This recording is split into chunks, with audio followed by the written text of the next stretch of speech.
Good morning दोस्तों। आप देख रहे हैं यूडिटेरिया 5000 प्लस। दोस्तों इसमें जो है आपको लगभग 100 प्रैक्टिस सेट दिया हुआ है और इसमें जो है पुराना भी आपको करंट मिल जाएगा और बिहार का भी करंट मिल जाएगा और बाकी सारे विषयों का भी आपको क्वेश्चंस मिल जाएंगे। तो इसमें 100 प्रैक्टिस दिए हुए हैं और आपके एग्ज़ाम में लगभग 5 दिन बचे हुए हैं। ठीक है, 5 या 6 दिन मान के चलें, एक दिन तो निकलेंगे ही, 5 या 6 दिन बचे हुए हैं। तो अगर आप कमेंट करते हैं तो आपको जो है मैं ये जो है इसका प्रैक्टिस सेट जो है इसका प्रैक्टिस सेट चलाऊंगा। ठीक है, तो अगर आप ज़्यादा से ज़्यादा जो है कमेंट अगर आप करते हैं तो इसका प्रैक्टिस सेट मैं आपको जो है सुपर फास्ट यानी बहुत ही स्पीड इसका जो है प्रैक्टिस सेट हम आपको चला देंगे, आपके सामने एक बार प्रस्तुत कर देंगे। ठीक है दोस्तों, तो आप ज़्यादा से ज़्यादा कमेंट करिए कि इसका प्रैक्टिस सेट आपको चाहिए। ठीक है, अब आइए बात करते हैं। आज जो हम लोग देखेंगे वो टॉपिक दोस्तों वो प्राचीन भारत का इतिहास देखेंगे। ठीक है, प्राचीन भारत का इतिहास देखेंगे। जितना भी स्मरणीय तथ्य यूडिटेरिया में दिया हुआ है वो सारे टॉपिकों को हम लोग देख लेंगे। तो आइए देखते हैं। दिया हुआ है भारत में मानव का सर्वप्रथम साक्ष्य प्राप्त हुआ है नर्मदा घाटी में। भारत में मानव का सर्वप्रथम साक्ष्य प्राप्त हुआ है नर्मदा घाटी से। सर्वप्रथम प्राचीनतम स्थायी जीवन का प्रमाण मिले हैं मेहरगढ़ से। सर्वप्रथम प्राचीनतम स्थायी जीवन का प्रमाण मिले हैं मेहरगढ़ से। एक ही कब्र से 3 मानव कंकाल के अवशेष मिले हैं दमदमा से। एक ही कब्र के 3 मानव कंकाल के अवशेष मिले हैं दमदमा से। गर्त आवास के साक्ष्य प्राप्त हुए हैं बुर्जहोम से। गर्त आवास के साक्ष्य प्राप्त हुए बुर्जहोम से। आइए नेक्स्ट देखते हैं। मानव के साथ कुत्ता दफनाने का साक्ष्य प्राप्त हुआ है बुर्जहोम से। मानव के साथ कुत्ता दफनाने का साक्ष्य प्राप्त हुआ है बुर्जहोम से। जूता हुआ खेत का साक्ष्य प्राप्त हुआ है कालीबंगा से। जूता हुआ खेत का साक्ष्य प्राप्त हुआ है कालीबंगा से। अग्निकुंड का साक्ष्य प्राप्त हुआ है कालीबंगा एवं लोथल से। अग्निकुंड का साक्ष्य प्राप्त हुआ है कालीबंगन और लोथल से। कालीबंगन आपको राजस्थान में पड़ जाएगा और लोथल गुजरात में पड़ जाएगा, ध्यान रखेंगे। युग में समाधियों का प्रमाण प्राप्त हुआ है कालीबंगन एवं लोथल से। युग में समाधियों का प्रमाण प्राप्त हुआ है कालीबंगन एवं लोथल से। नेक्स्ट है नक्शीदार ईंटों का प्रयोग का साक्ष्य प्राप्त हुआ है कालीबंगन से। नक्शीदार ईंटों का साक्ष्य प्राप्त हुआ है कालीबंगन से। नर्तकी की कांस्य मूर्ति का साक्ष्य प्राप्त हुआ है मोहनजोदड़ो से। नर्तकी की कांस्य मूर्ति का साक्ष्य प्राप्त हुआ है मोहनजोदड़ो से। शवों को दफनाने का प्रथा का प्रचलन था हड़प्पा में। शवों को दफनाने का प्रथा का प्रचलन था हड़प्पा में। शवों को जलाने का प्रथा का प्रचलन था मोहनजोदड़ो में। शवों को जलाने का प्रथा का प्रचलन था मोहनजोदड़ो में। 3 मुख वाले देवता की मूर्ति प्राप्त हुई है मोहनजोदड़ो में। 3 मुख वाले देवता की मूर्ति प्राप्त हुई है मोहनजोदड़ो में। नेक्स्ट है मिट्टी द्वारा निर्मित हल का साक्ष्य प्राप्त हुआ है बनावली में। मिट्टी द्वारा निर्मित हल का साक्ष्य प्राप्त हुआ है बनावली में। उन्नत जल प्रबंधन का साक्ष्य प्राप्त हुआ है धौलावीर से। उन्नत जल प्रबंधन का साक्ष्य प्राप्त हुआ है धौलावीर से। शैलकृत स्थापत्य का प्राचीनतम प्रमाण प्राप्त हुआ है धौलावीर से। शैलकृत स्थापत्य का प्राचीनतम प्रमाण पत्र प्राप्त हुआ है धौलावीर से। वैसा हड़प्पा कालीन स्थल जो तीनों भाग में विभक्त है धौलावीर से। वैसा हड़प्पा कालीन स्थल जो तीनों भागों में विभक्त था धौलावीर से। कृषि का प्रथम साक्ष्य प्राप्त हुआ है मेहरगढ़ से। कृषि का प्रथम साक्ष्य प्राप्त हुआ है मेहरगढ़ से। चावल का प्राचीनतम साक्ष्य प्राप्त हुआ कोल्डीहवा से। चावल का प्राचीनतम साक्ष्य प्राप्त हुआ है कोल्डीहवा से। आग का आविष्कार हुआ है पूरा पाषाण काल में। आग का आविष्कार हुआ है पूरा पाषाण काल में। पहिए का आविष्कार हुआ है नवपाषाण काल में। पहिए का आविष्कार हुआ है नवपाषाण काल में। मानव द्वारा सर्वप्रथम प्रयुक्त अनाज था जौ और एव। मानव द्वारा सर्वप्रथम प्रयुक्त अनाज था जौ और एव। मानव द्वारा सर्वप्रथम प्रयोग में लाया गया धातु तांबा था। मानव द्वारा सर्वप्रथम प्रयोग में लाया गया धातु तांबा था। राष्ट्रीय मानव संग्रहालय स्थित है भोपाल में। राष्ट्रीय मानव संग्रहालय स्थित है भोपाल में। नेक्स्ट है सिंधु सभ्यता के बंदरगाह प्रमुख बंदरगाह थे लोथल एवं सुतकोतदा। सिंधु सभ्यता के प्रमुख बंदरगाह थे लोथल एवं सुतकोतदा। हड़प्पा एवं मोहनजोदड़ो की संयुक्त या जुड़वा राजधानी कहा पिगट ने। हड़प्पा एवं मोहनजोदड़ो को संयुक्त या जुड़वा राजधानी कहा पिगट ने। आइए नेक्स्ट देखते हैं। नेक्स्ट है प्रमुख दर्शन एवं उसके प्रवर्तक। प्रमुख दर्शन एवं उसके प्रवर्तक। योग दर्शन के प्रवर्तक पतंजलि थे। योग दर्शन के प्रवर्तक पतंजलि थे। न्याय दर्शन के प्रवर्तक गौतम थे। न्याय दर्शन के प्रवर्तक गौतम थे। संख्या दर्शन के प्रवर्तक कपिल थे। संख्या दर्शन के प्रवर्तक कपिल थे। चवार्क दर्शन के प्रवर्तक चवार्क थे। चवार्क दर्शन के प्रवर्तक चवार्क थे। और वैशेषिक दर्शन के प्रवर्तक कर्णाद थे। वैशेषिक दर्शन के प्रवर्तक कर्णाद थे। पूर्व मीमांसा के प्रवर्तक जैमिनी थे। पूर्व मीमांसा दर्शन के प्रवर्तक जैमिनी थे। उत्तरी मीमांसा दर्शन के प्रवर्तक बादनारायण थे। उत्तरी मीमांसा दर्शन के प्रवर्तक बादनारायण थे। अब आइए देखते हैं विभिन्न संप्रदाय, उनके संस्थापक। आजीवक संप्रदाय के संस्थापक मखलीपुत्र गोसाल थे। आजीवक संप्रदाय के प्रवर्तक मखलीपुत्र गोसाल थे। अनिशयवादी संप्रदाय के संस्थापक संजय बेटलीपुत्र थे। अनिशयवादी संप्रदाय के संस्थापक संजय बेटलीपुत्र थे। भौतिकवादी संप्रदाय के संस्थापक पगुद कच्यान थे। भौतिकवादी संप्रदाय के संस्थापक पगुद कच्यान थे। घोर अक्रियवादी के संस्थापक आपको पुराण कश्यप थे। घोर अक्रियवादी के संस्थापक पुराण कश्यप थे। आइए हम नेक्स्ट देखते हैं ऋग्वेद के बारे में। ठीक है, ऋग्वेद के बारे में देखते हैं। यह सबसे प्राचीन वेद है। यह सबसे प्राचीन वेद है। ऋग्वेद सबसे प्राचीन वेद है। इस वेद की रचनाओं को पढ़ने वालों को होर्त कहा जाता है। इस वेद की ऋचाओं को पढ़ने वाला को होर्त कहा जाता है। इस वेद के तीसरे मंडल में गायत्री मंत्र का उल्लेख है। इस वेद के तीसरे मंडल में गायत्री मंत्र का उल्लेख है। इस वेद के 9वें मंडल में सोम देवता का उल्लेख है। इस मंडल के 9वें मंडल में सोम देवता का उल्लेख है। इस वेद के 10वें मंडल में 4 वर्ण ब्राह्मण क्षत्रिय वैश्य शूद्र का उल्लेख है। इस वेद के 10वें मंडल में 4 वर्ण ब्राह्मण क्षत्रिय वैश्य शूद्र का उल्लेख है।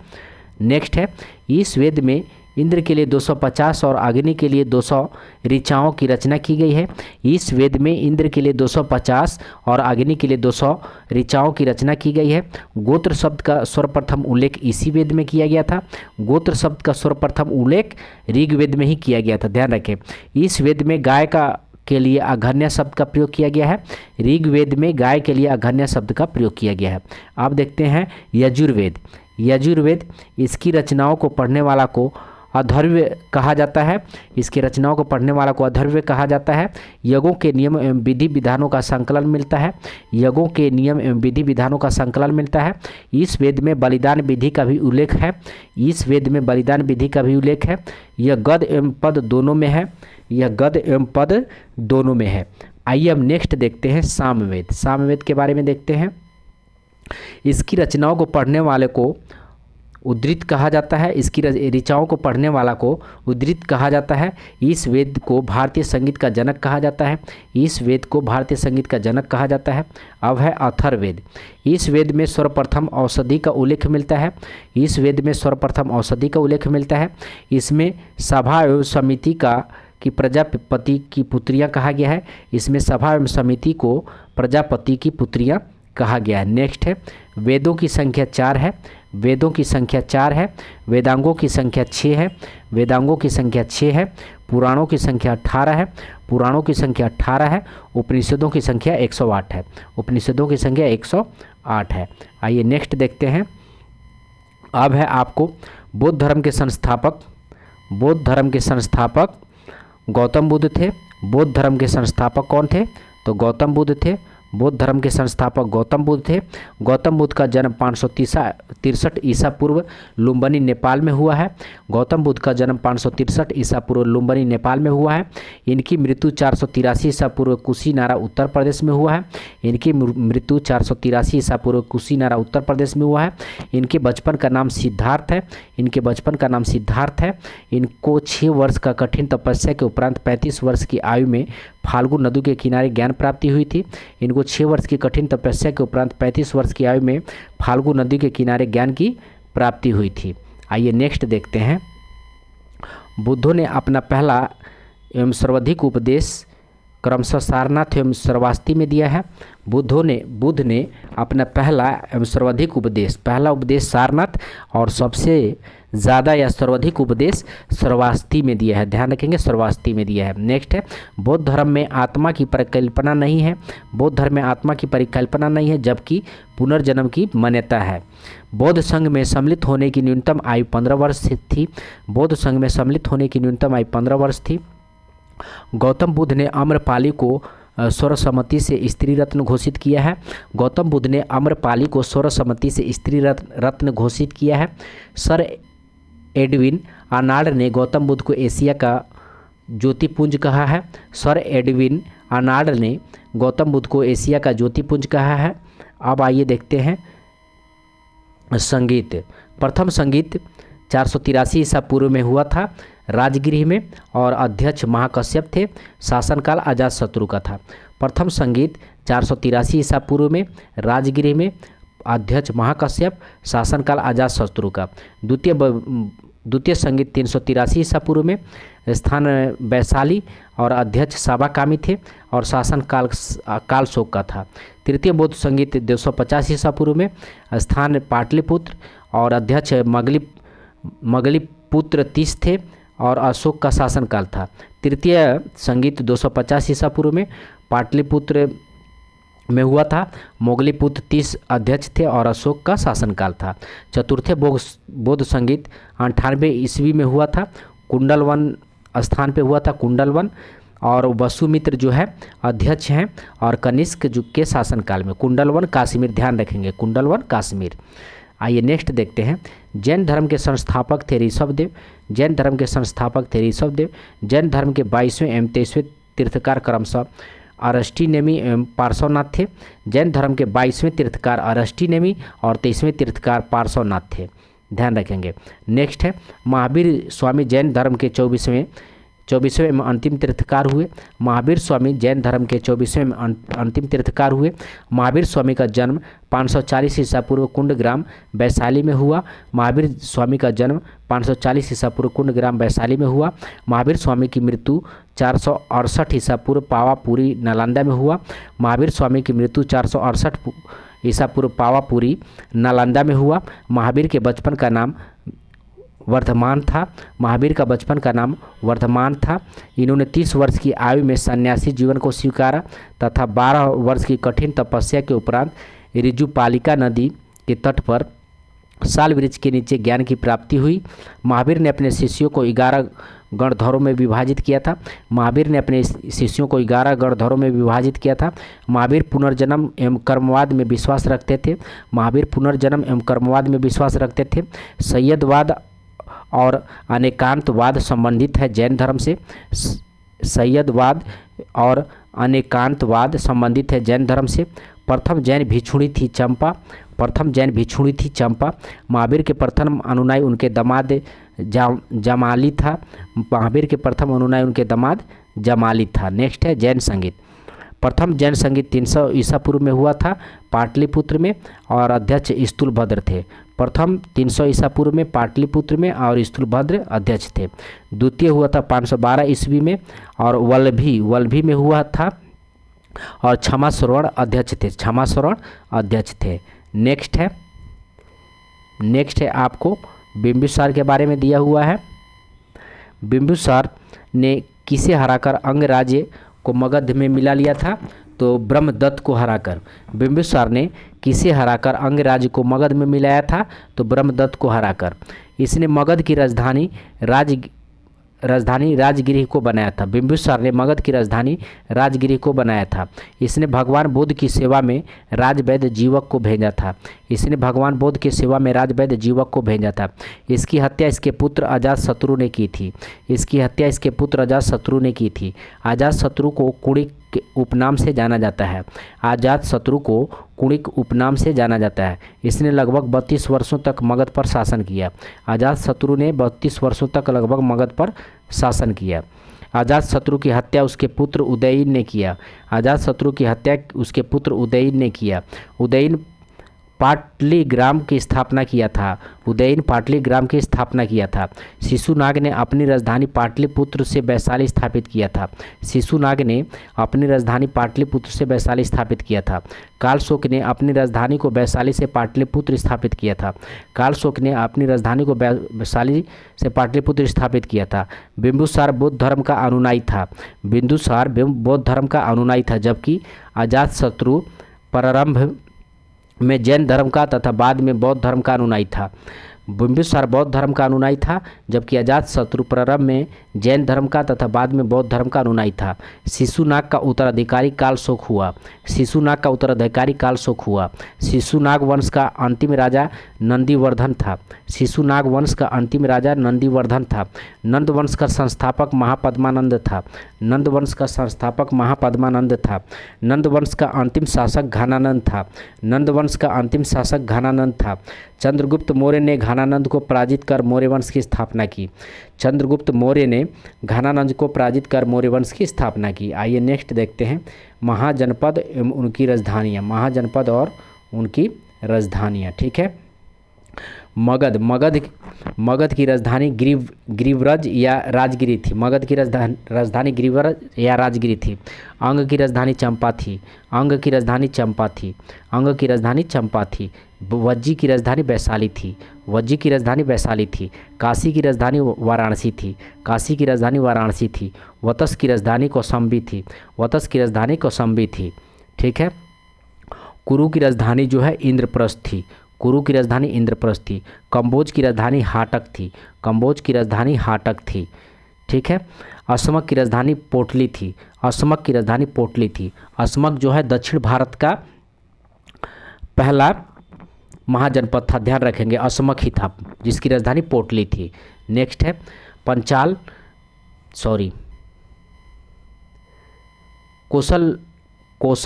कौशल की राजधानी श्रावस्ती थी। कौशल की राजधानी श्रावस्ती थी। अवंती की राजधानी उज्जैन थी। अवंती की राजधानी उज्जैन थी। मल की राजधानी कुशावती थी। मल की राजधानी कुशावती थी। पंचाल की राजधानी अहिछत्र या काम्पिल्य था। पंचाल की राजधानी अहिछत्र या काम्पिल्य था। नेक्स्ट है चेदी की राजधानी शक्तिमती थी। चेदी की राजधानी शक्तिमती थी। मत्स्य की राजधानी विराटनगर था। मत्स्य की राजधानी विराटनगर था। सूरसेन की राजधानी मथुरा था। सूरसेन की राजधानी मथुरा था। गंधार की राजधानी तक्षशिला था। गंधार की राजधानी तक्षशिला था। आइए नेक्स्ट देखते हैं मौर्य वंश की स्थापना किया था चंद्रगुप्त मौर्य ने। मौर्य वंश का स्थापना किया था चंद्रगुप्त मौर्य ने। मौर्य वंश की स्थापना किया था चंद्रगुप्त मौर्य ने। जस्टिन ने चंद्रगुप्त मौर्य को सेंड्रोकोट्स कहा था। जस्टिन ने चंद्रगुप्त मौर्य को सेंड्रोकोट्स कहा था। मुद्रा राक्षस में चंद्रगुप्त मौर्य के ब्रिसल शब्द का प्रयोग हुआ है। मुद्रा राक्षस में चंद्रगुप्त मौर्य के लिए ब्रिसल शब्द का प्रयोग किया गया है। चाणक्य चंद्रगुप्त मौर्य का प्रधानमंत्री था। चाणक्य चंद्रगुप्त मौर्य का प्रधानमंत्री था। चाणक्य द्वारा लिखित अर्थशास्त्र पुस्तक का संबंध राजनीति से है। चाणक्य द्वारा लिखित अर्थशास्त्र पुस्तक का संबंध राजनीति से है। चंद्रगुप्त ने 305 ईसा पूर्व में सेल्यूकस निकेटर को हराया। सेल्यूकस निकेटर का राजदूत मेगास्थनीज चंद्रगुप्त के दरबार में आया था। सेल्यूकस निकेटर का राजदूत मेगास्थनीज चंद्रगुप्त के दरबार में आया था। इंडिका पुस्तक की रचना मेगास्थनीज द्वारा किया गया। इंडिका पुस्तक की रचना मेगास्थनीज द्वारा किया गया। चंद्रगुप्त मौर्य जैन धर्म का अनुयायी था। चंद्रगुप्त मौर्य जैन धर्म का अनुयायी था। इसने भद्रबाहु से जैन धर्म की दीक्षा ली थी। चंद्रगुप्त मौर्य जैन धर्म का अनुयायी था और इसने भद्रबाहु से जैन धर्म की दीक्षा ली थी। नेक्स्ट है चंद्रगुप्त मौर्य का उत्तराधिकारी बिंदुसार था। चंद्रगुप्त मौर्य का उत्तराधिकारी कौन था? तो बिंदुसार था। चंद्रगुप्त मौर्य का उत्तराधिकारी बिंदुसार था। इसे अमित्र घात के नाम से जाना जाता था। इसे अमित्र घात के नाम से जाना जाता था। इसे वायु पुराण में भद्रसार कहा गया है। बिंदुसार को वायु पुराण में भद्रसार कहा गया है। इसे जैन धर्म में शीशसेन कहा गया है। बिंदुसार को जैन धर्म में शीशसेन कहा गया है। बौद्ध विद्वान तारानाथ ने बिंदुसार को 16 राज्यों का विजेता का बताया है। बौद्ध विद्वान तारानाथ ने बिंदुसार को 16 राज्यों का विजेता बताया है। नेक्स्ट है बिंदुसार का उत्तराधिकारी अशोक हुआ। बिंदुसार का उत्तराधिकारी अशोक हुआ। बिंदुसार का उत्तराधिकारी अशोक हुआ। ठीक है, 269 ईसा पूर्व में मगध की राजगद्दी पे बैठा। 269 ईसा पूर्व में मगध की राजगद्दी पर बैठा। अपने राज्याभिषेक के समय यह अवंती का राज्यपाल था। अपने राज्याभिषेक के समय यह अवंती का राज्यपाल था। पुराणों में अशोक को अशोकवर्धन कहा गया। पुराणों में अशोक को अशोकवर्धन कहा गया। मास्की तथा गुज्जारा अभिलेख इसका नाम अशोक में मिलता है। मास्की तथा गुज्जारा अभिलेख में इसका नाम अशोक मिलता है। भाब्रू अभिलेख अशोक ने स्वयं को मगध का सम्राट बताया। भाब्रू अभिलेख में अशोक ने स्वयं को मगध का सम्राट बताया। अशोक अपना राज्याभिषेक 10वें वर्ष बोध गया तथा 20वें वर्ष लुम्बिनी की यात्रा की थी। अशोक अपने राज्य अभिषेक के 10वें वर्ष बोध गया तथा 20वें वर्ष लुम्बिनी की यात्रा की थी। इसने 261 ईसा पूर्व में कलिंग पर आक्रमण कर उसकी राजधानी तोसली पर अधिकार किया। इसने 261 ईसा पूर्व में कालिंग पर आक्रमण कर इसकी राजधानी तोसली पर अधिकार किया। इसने उपगुप्त नामक बौद्ध भिक्षु से बौद्ध धर्म की दीक्षा ली। इसने उपगुप्त नामक बौद्ध भिक्षु से बौद्ध धर्म की दीक्षा ली। इसका सबसे लंबा एवं सबसे छोटा अभिलेख क्रमशः 7वां एवं रूमीदेई है। तो सबसे लंबा 7वां है और सबसे छोटा रूमीदेई है, ध्यान रखेंगे। नेक्स्ट है, अशोक के समय मौर्य साम्राज्य में प्रांतों की संख्या 5 थी। अशोक के समय मौर्य साम्राज्य में प्रांतों की संख्या 5 थी। इसने भारत में सर्वप्रथम शिलालेखों का प्रचलन शुरू किया। इसने भारत में सर्वप्रथम शिलालेखों का प्रचलन शुरू किया, जिसमें सामान्यतः ब्राह्मी, खोरोष्टी, ग्रीक तथा अरमाइक लिपि का प्रयोग हुआ। जिसमें सामान्यतः ब्राह्मी, खोरोष्टी, ग्रीक तथा अरमाइक लिपि का प्रयोग हुआ। अशोक का पहला शिलालेखों में पशु बलि की निंदा की गई है। अशोक के पहला शिलालेखा में पशु बलि की निंदा की गई है। एवं छठे शिलालेखों में आत्मनियंत्रण की शिक्षा दी गई है। एवं छठे शिलालेख में आत्मनियंत्रण की शिक्षा दी गई है। मौर्य वंश ने लगभग 137 वर्ष तक शासन किया। मौर्य वंश ने लगभग 137 वर्ष तक शासन किया। नेक्स्ट देखते हैं आपको कुषाण वंश। कुषाण वंश के संस्थापक थे कुजुल कड़फिसेस। कुषाण वंश के संस्थापक थे कुजुल कड़फिसेस। कुषाण वंश के संस्थापक थे कुजुल कड़फिसेस। कुषाण वंश का सबसे प्रतापी राजा कनिष्क था। कुषाण वंश का सबसे प्रतापी राजा कनिष्क था।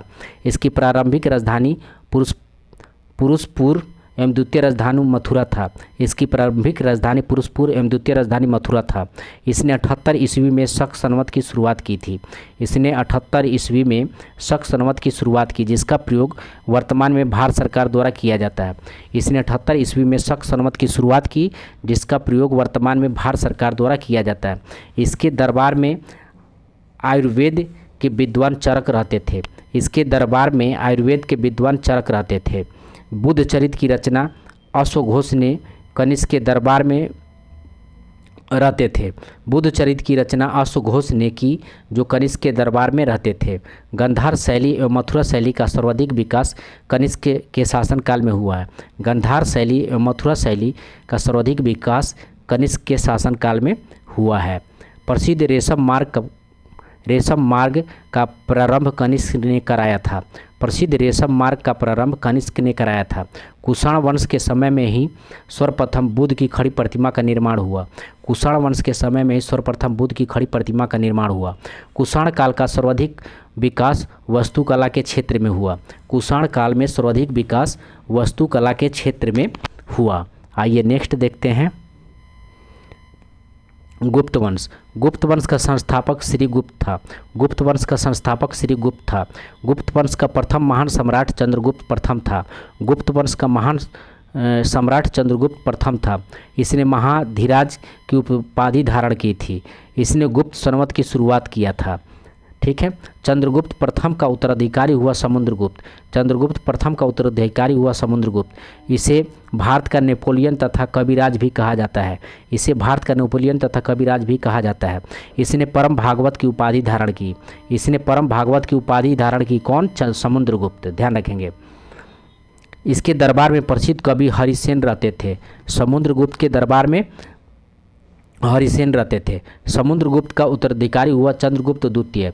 समुद्रगुप्त का उत्तराधिकारी हुआ चंद्रगुप्त द्वितीय। इसके शासनकाल का फैयान भारत आया था। इसके शासनकाल में फैयान भारत आया था। इसके दरबार में कालिदास, धन्वंतरी, वाराहमिहिर जैसे विद्वान रहते थे। चंद्रगुप्त द्वितीय के दरबार में कालिदास, धन्वंतरि, वाराहमिहिर जैसे विद्वान रहते थे। चंद्रगुप्त द्वितीय का उत्तराधिकारी हुआ कुमारगुप्त। चंद्रगुप्त द्वितीय का उत्तराधिकारी हुआ कुमारगुप्त। इसने नालंदा विश्वविद्यालय की स्थापना की। तो मोस्ट इम्पोर्टेंट है, ध्यान रखेंगे, कुमारगुप्त ने नालंदा विश्वविद्यालय की स्थापना की। नेक्स्ट है, प्रसिद्ध सुदर्शन झील का पुनरुद्धार किया स्कंदगुप्त। प्रसिद्ध सुदर्शन झील का पुनरुद्धार किया स्कंदगुप्त। अंतिम गुप्त शासक थे विष्णुगुप्त। अंतिम गुप्त शासक थे विष्णुगुप्त। आइए नेक्स्ट देखते हैं। पाल वंश का संस्थापक थे श्री विष्णु। पाल वंश के संस्थापक थे श्री विष्णु। इस वंश की राजधानी कांचीपुरम थी। मत विलास प्रहसन के लेखक महेंद्र वर्मन वन इसी वंश से संबंधित थे। मत विलास प्रहसन लेखक महेंद्र वर्मन वन इसी वंश से संबंधित थे। महाबलीपुरम के एकाश्म रथ मंदिर का निर्माण नरसिंह वर्मन प्रथम ने करवाया। महाबलीपुरम के एकसम रथ मंदिर का निर्माण नरसिंह वर्मन ने करवाया। इसने वातापी कोड की उपाधि धारण की थी। नेक्स्ट है, कांची स्थित कैलाशनाथ मंदिर का निर्माण नरसिंह वर्मन द्वितीय ने किया। कांची स्थित कैलाशनाथ मंदिर का निर्माण नरसिंह वर्मन द्वितीय ने किया। प्रसिद्ध पुस्तक 10 कुमार चरित्र के लेखक दांडी इन्हीं के दरबार में रहते थे। प्रसिद्ध पुस्तक 10 कुमार चरित्र के लेखक दांडी इन्हीं के दरबार में रहते थे। आइए नेक्स्ट देखते हैं, चोल वंश के बारे में दिया हुआ है। चोल के संस्थापक थे विजययाल। इसी वंश की राजधानी तंजावुर थी। इस वंश के शासक राजाराम प्रथम ने पहली बार श्रीलंका पर आक्रमण किया। इस साम्राज्य का सर्वाधिक विस्तार राजेंद्र प्रथम के शासनकाल में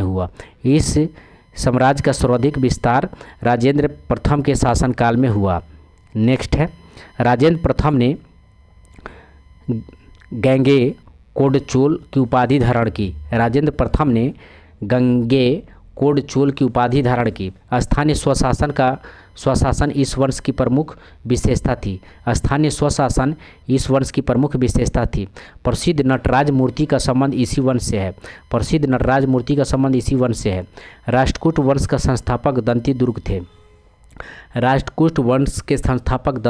दंती दुर्ग थे। इस वंश की राजधानी मान्यखेट थी। इस वंश के प्रमुख शासक कृष्ण प्रथम या कृष्ण द्वितीय अमोघवर्ष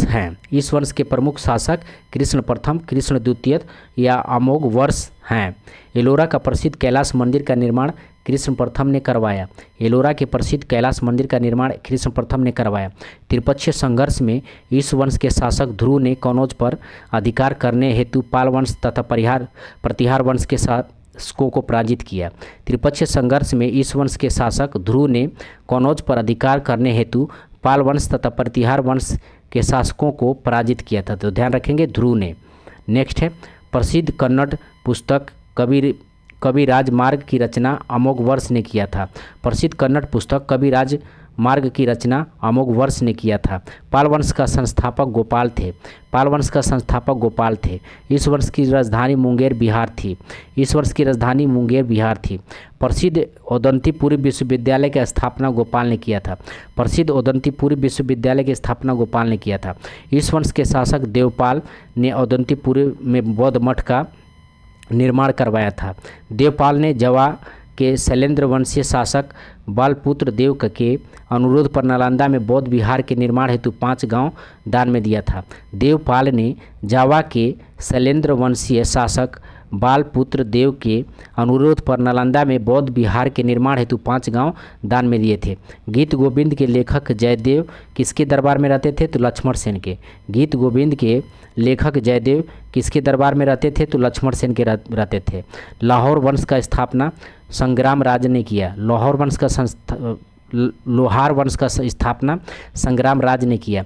प्रसिद्ध रजत रंगणी की रचना कल्हण ने किया। तो यहाँ तक रहा दोस्तों प्राचीन भारत का इतिहास। मिलते हैं अगले वीडियो में।